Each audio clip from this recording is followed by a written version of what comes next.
So, part of the challenge of doing a production like Gundam Father of Peace, where ideally there's going to be 10 episodes, each a half hour long, with different characters who die, characters who don't come back, people who, they show up for one episode, things like that, is having enough heads for all of these G.I. Joes. And what's great about the Hasbro modern day G.I. Joe and similar toys is that the heads come off.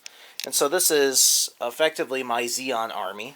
They're just green G.I. Joes, kind of the standard uniforms, only Zeons have more Nazi-style helmets, which means that Cobra helmets work out pretty well.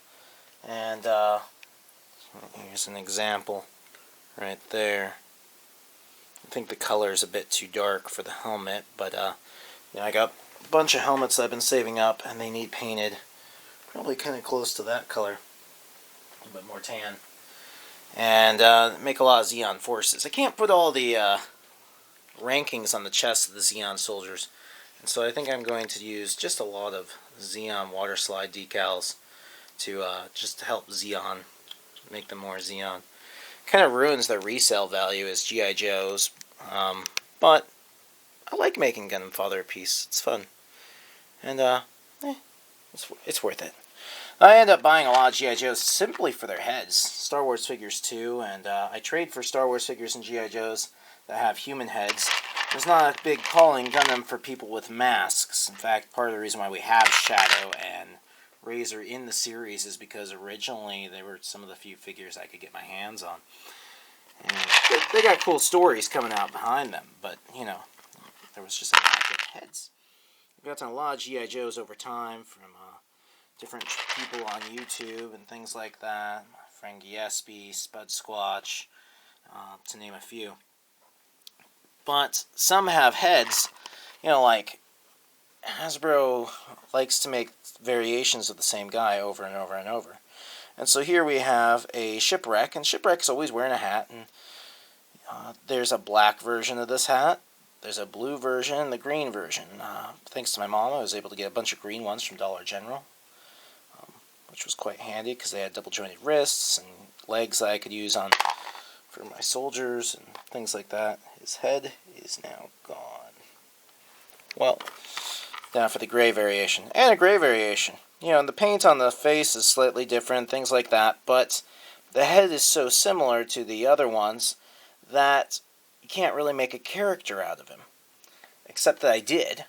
One of our mercenaries named Alex, voiced by Joe Bassett, which will appear in part 3, most likely, of episode 2, is this head, only with a black hat. And so, being that it's already been used as a character, the gray hat, the green hat, the blue hat, none of these can really be effectively used as a head in the series. But there's only so many G.I. Joe head sculpts in existence, so I had to get creative. And so what I've been doing today, and yesterday, is shaving them down to, just keep dropping them, to fit inside helmets. Because having a helmet makes them more of a generic Zeon soldier. So this is the same head sculpt, but a lighter skin tone of the base commander, Commander Myers, of Bradburn Base. But now that he's just wearing a Zeon, or a Federation helmet, a lot harder to notice. He probably won't show up in a speaking part, but he can be in the background, things like that.